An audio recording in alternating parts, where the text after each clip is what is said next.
Can I talk to any people of these? Can I just go and start a fight with this dude here? Right to work! Who are all these strike breakers? Honest men and women with rights to work, to be useful, not toys for corporate interests. The man runs a hand through his steadily greying military haircut. We came here to help the harbour run smoothly in time of crisis. If they don't want you to work, they ought to at least let those in who do want to work. I have a question. Lieutenant looks him in the eye. Why do all these men follow your leadership? You think they follow because I'm big and loud? No, they follow the rules of the market, the rules of the economy. Because they were, he starts bellowing, given a job to do. I'm just going to leave now, thank you very much. I see... Oh. A Stas Ryko, one of the finest Ziminsk-made motor carriages ever. An oldie but a goldie. Where are we looking here? Who drives these? Not many people outside of Grad. And Revachol West too, it appears. Bulky frame, heavy, hardy. Looks like a tractor. They talk about this thing. Hold up, is this a tractor? Yes, built like a tractor and used as one in the Ziminsk countryside. Take note of the 8-antler emblem, the symbol of the Stas Ryko, proudly born to honour its humble roots. Hey Kim, check this out. A Stas Ryko, KK2. That's a classic model, Lieutenant replies with a nod. Never thought I'd see another one repainted after what happened last time. Hold on, maybe I can impress him. Do I know what happened last time? No, only that the motor carriage is typically baby blue, the colours of Sigismund the Great, an ancient Ziminsk leader. His banners were famously zafir and white, the colours of the Stas Ryko.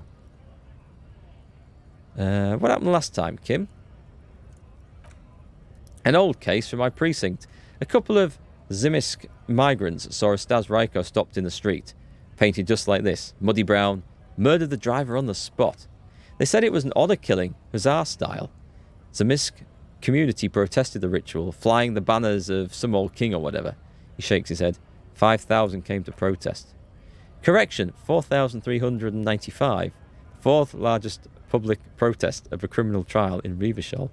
I don't know that I want to correct him on that. It's a bit anal. Who are the Ziminsk community? People we're paid to protect. The lieutenant shakes his head. Let's leave it at that. And what do they sentence the killers to? He studies his reflection in the car window. 4 years for murder in reunion. Lieutenant shrugs. The perps were remorseful. Their sorry knocked 8 years off the sentence. That's the system. That's a big discount. The prisons in the Greater Revachol Industrial Harbour are already full. Prisoners are expensive to maintain. The longer the sentence, the larger the cost. Kim, could our hanged man have been the driver of this car? Could it be another Stas Ryko murder? Gives you a crooked smile. Honestly, that just doesn't seem like the type of vehicle our dead guy would drive, so my initial guess is the two are not related. Interesting. Before we proceed, I've got an opinion on this paint job. Yes, detective? They should have left it baby blue. You sure you're not Ziminsk? He shares a smile with you, only for a second. Yes, you're sure you're not. Or if you are, it's only that in that Revacholian way. 4 to 5% maximum. Interesting little conversation, which helps us not at all, I think. Come on, there's got to be something I am missing out here. Is it worth... I can't even get up there. There's Grandma out the back of this place, look.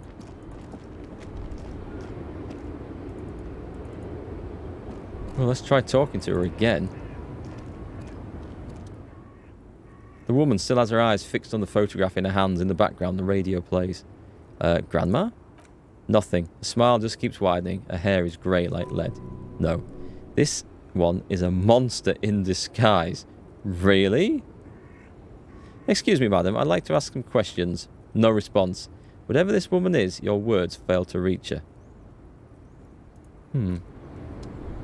Nothing to do here. Get any more thoughts about the cars? Hang on. Let's have another look at this. An old monument stands in the middle of the traffic island pointing towards the sea. It looks as if it's been reassembled piece by piece, secured and mounted in the air with the aid of numerous ropes and rods. And this is Philippe III. Not a good track record of mental health in that family. As you look up, you notice something about the statue. There are some odd indentations in the king's chest piece. What indentations? What do I see? Something with great kinetic energy seems to have impacted the cuirass, around where the heart is. A bullet? Someone shot him in the heart. Interesting. Lieutenant, has someone shot the king? Point to the indentation. Okay. He cleans his glasses before looking up. I can't see it, but I'll take your word for it. What do you think? Well, Martinez is riddled with bullet holes. This place saw a lot of action during the revolution. But the statue is recently renovated. So maybe a joke? Target practice? Or a political statement? Political. It's a king, and he's... Oh. Maybe it's connected to the murder. Could they have missed? Could they have missed from the whirling in rags? There's the whirling in rags. Could they have missed the shot? If we connect every bullet hole in Martinez to the murder, we'll get an overwhelming amount of loose threads. He takes his notebook out. But then again, our guy was shot, and that hole would be recent. He takes a note. It's not completely tangential, at least worth noting down. I wouldn't hold my breath, though. The king stands high above you. Leave. I got some XP for it.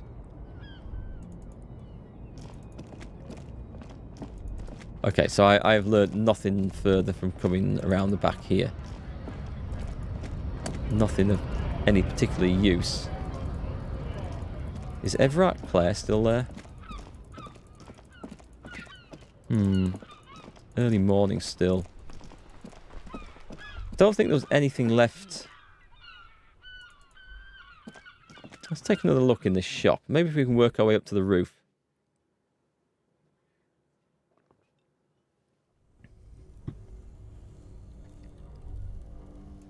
So that's the power thing. That's the ice cream maker. Let's just make sure I've not missed anything in my haste of running around these places. What is that? A hole in the wall. Oh, that was where the guns were stored, weren't they? Should we take another look at that that ice cream fridge?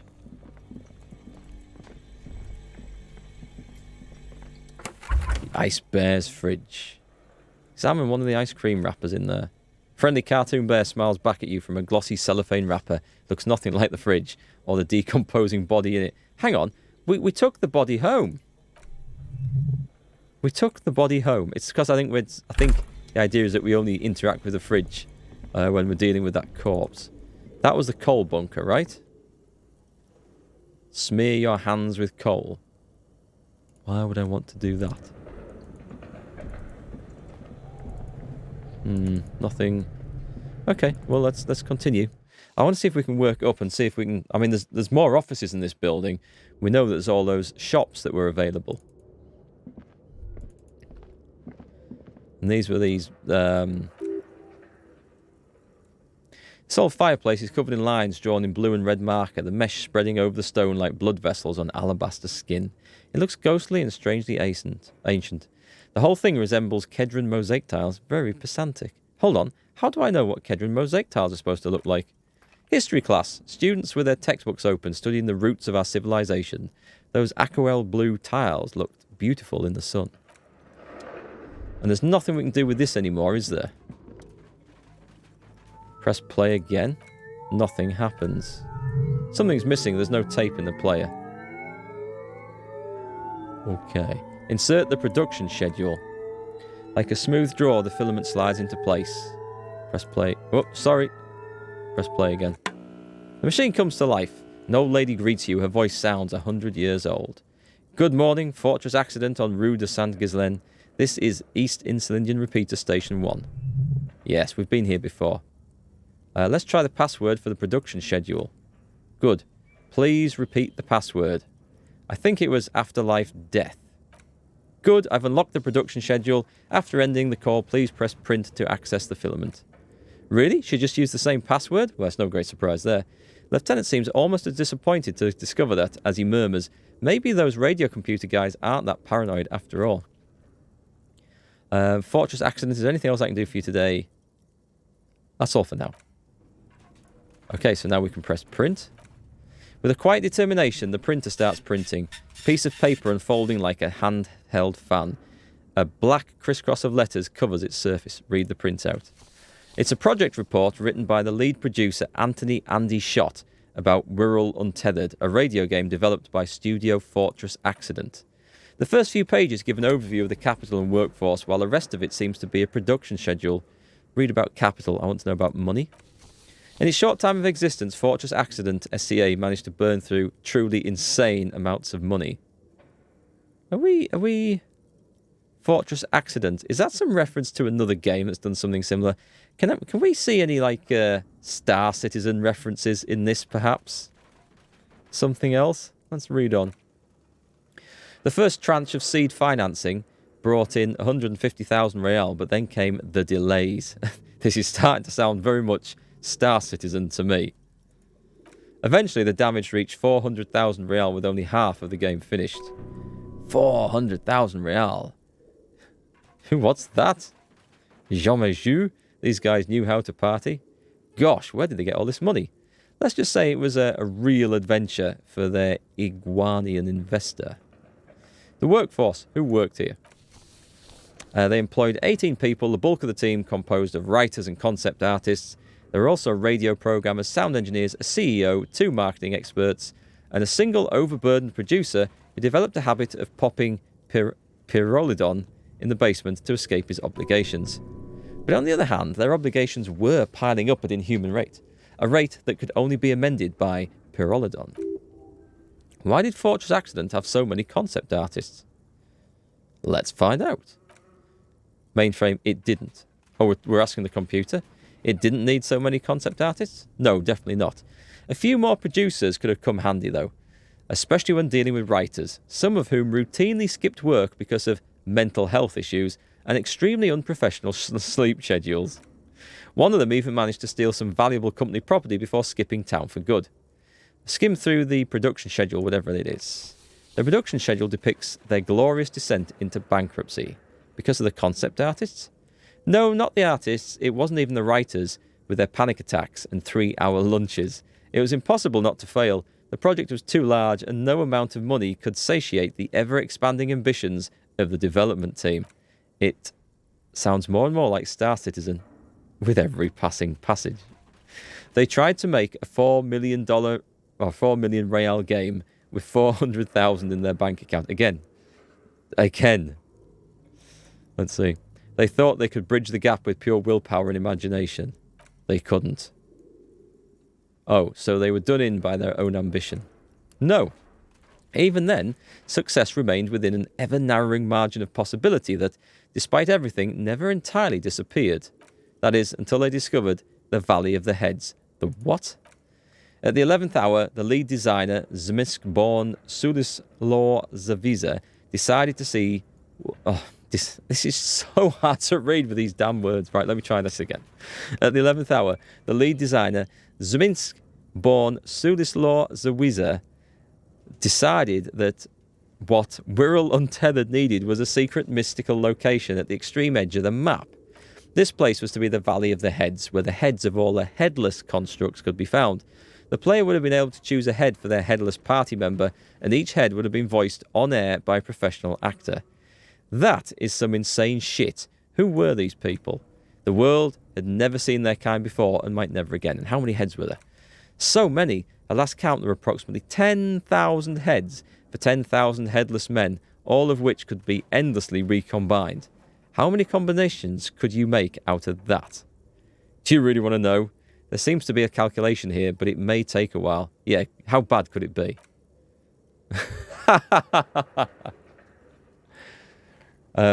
Quite a few, then. Quite a few. Oh. I think the answer's incorrect anyway. Keep going.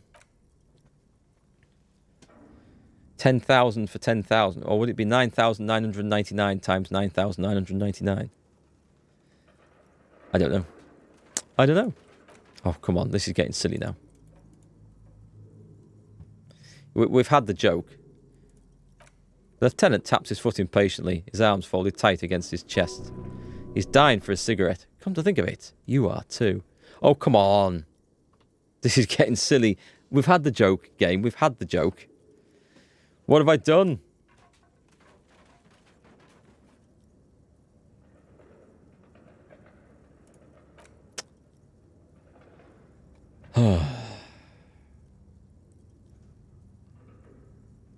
Please stop. Okay, so that's what did them in? Well, yeah, that and the catastrophic data loss. The what now? On the nature of the data loss, there's ominously little information in the production log. It comes at the very end, where things get fuzzy and dark, where tables and numbers seem to vanish into an eerie nothingness before the Iguanian investor pulled the plug. Iguanian? Let's go for Iguanian. See, sometimes the game adds little spelling errors in, but you don't know whether that version's the correct spelling or the previous one was in error.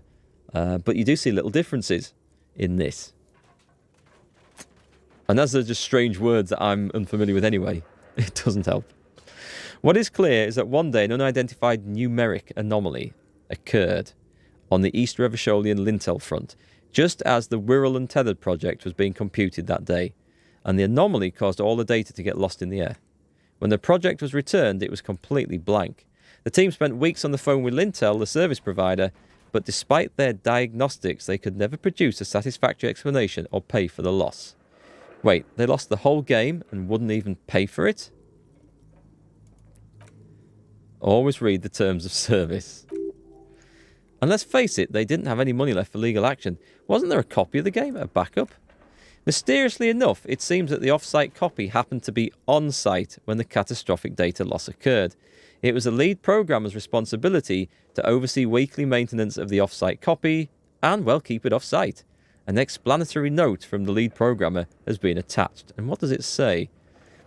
S. Lucan and Kilda, the lead programmer of Fortress Accident. The off-site copy was on-site because there was no off-site anymore. Not for me, not after 8 months of crunch. So she was basically living here to do the work.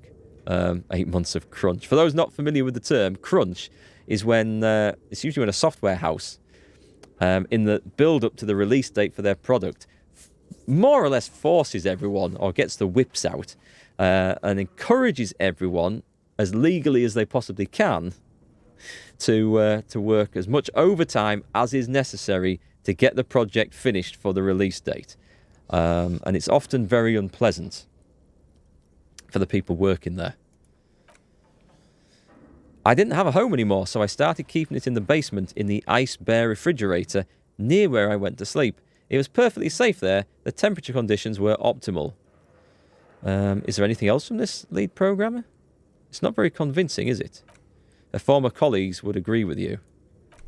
She's right, actually. Nothing wrong with keeping this type of filament memory in a fridge. Is there anything more? The production schedule ends with a few random notes that seem to be added sometime later. Read the notes at the end. 4 months later, by an unknown author. I am the only one left, and it's gotten rather damp here. A few other businesses have gone under too. Slipstream switched to making skis, and the hairdressers just left, cursing Martinez. They're right, though. Something's seriously wrong with this place. Martinez, all of it. Still haven't gotten an answer from Lintel about what happened. All I could get were the physical coordinates of the error on the East Insulindian front on that day. Since the computation happened on air, I reckoned it had to coincide with an actually existing location. I have compared the coordinates to a map of Revachol West. Turns out it's only 800 metres from here. The address is St. Brune 1147. I'm going there to look this thing in the eye. St. Brune 1147, that's what the street sign next to the church said. Tear off the printout and throw it away. And leave. Okay, so I don't know whether that then opens up any more possible conversation with our programmer. It's a possibility. Which is my way out of here? Where does that go?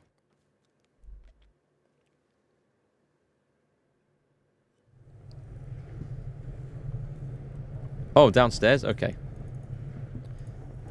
Yes? Kim is in the way. Kim is being Kim. Uh, uh, is there much more to do there? I mean, as far as I know, all that church stuff and the anomaly stuff is done now, right? Oh, I might need to take this with me. Remove the production schedule. I don't feel... Remove it? Look inside the compartment. Press play. Should do nothing, right. It looks like something's still in there, but it isn't, so that's fine. Is there anything down here? We can't go that way. Have to go this way. Well, that's her. Oh, hang on. I don't need any dice making or anything that I know of. Why hasn't her business failed? Found the 2mm hole in the world. 28%. Success! Unlikely. A gust of cold air sweeps through the chimney. The stones and minerals on the shelves rattle as though agitated. For a moment it feels almost as though you're outside the building, exposed to the atmosphere. This is still just a theory, but hear me out. I think I know why your business hasn't failed. Didn't we already talk about this? She asks as the wind continues to seep in through the cracks in the old chimney. It's because you're not in the same building as the others. This isn't technically the doomed commercial area. What are you talking about? She says, shaking her head. My address is exactly the same. Rue de Saint-Ghislain, 10. No. The old coal plant that used to be here was subsumed into the new venture. Its ruins swallowed up, yet it has a different address than in the heart of the city. No, this used to be a coal plant. Touch the safety curtains. You're in a chimney of another building. This doesn't make any sense. She looks around in the makeshift nest that she's carved out for herself, bewildered. Are you saying my business was spared because of a technicality? Where is this coming from? I'm just using logic. It's windy in here. You probably haven't properly sealed the chimney crown. What's the wind got to do with anything? Let's say I have my own unusual methods. And what does it mean that I'm safe from failure? Don't let her become complacent. She still needs to ward her soul against the evil forces. This is a weird thought I'm going down here. Actually, it's only your workshop that's protected. You should still do something to defend your person. She starts laughing, her fingers trying to rub away the exhaustion from her face. What?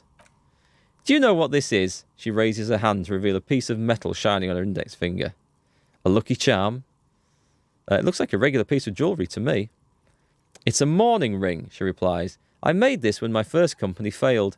It was a small jewellery shop right here in the East Delta Commerce Centre, built with a little I inherited from my parents. I drove it to the ground within a year. I didn't have what you would call a viable business plan. Why are you telling me this? It wasn't just at the jewellery shop either. I always thought that it was just the world, that you were supposed to try again and again until you finally succeed. And now you're telling me what? She closes her eyes. That this was all because I didn't run my little shops and ventures from a dump inside an abandoned chimney? Don't call it a dump. You made it nice and cosy in here. Yeah, she stares out of the window, not really hearing your words. Or maybe it's the entire world that's cursed. It's such a precarious place. Nothing ever works out the way you wanted. That's why people like role-playing games. You can be whoever you want to be. You can try again. Still, there's something inherently violent, even about dice rolls. It's like every time you cast a die, something disappears. Some alternative ending, or an entirely different world. She picks up a pair of dice from the table and examines them under the light. But anyway, thanks for sharing your theories, officer. She gives you a tired smile. What was the thought we got then? I've got 3 skill points. Okay, some of these failed checks, I can go and redo them if I want to. But the precarious world, temporary research bonus. All red checks will fail while I'm puzzling this one out. Seems like the point of this game is victory. The absence of defeat on all fronts. Victory in business ventures and creative undertakings. Victory in love and over other people. Political victory, ideological victory, hell, even sexual victory. Definitely a lot of object-based victories too. Having things and not losing them. One problem though, not a lot of victors in sight. Everyone's mostly losing. Why is that? And how do you not lose? I don't know that that's a good one to think of. I've got this one, this taste of reality coming on. Learning cap for perception raised to 5. See, I don't want to reduce learning caps necessarily. A magnesium-based life form. That sounds terrible. I want to put some points in skills, so... But I'm going to go and work out what I need to what skills I need to spend these in. This seems like a dead end, and I'm going nowhere with this. Is there anything more over here? There isn't. So how do I get... There's no way over there. Whoa. What was that? What was that? Looks like the remains of the 24-hour window repair shop. Oh, okay. I did wonder if that 24-hour window repair shop would have some info on, because I thought they might have done the repairs for the shattered window at the pub.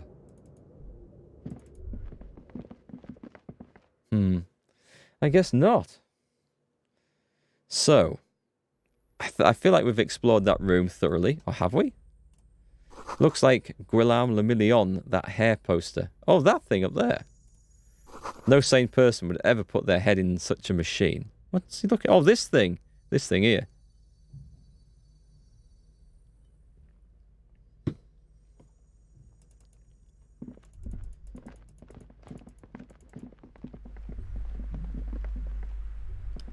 I don't feel like I want to be reading books.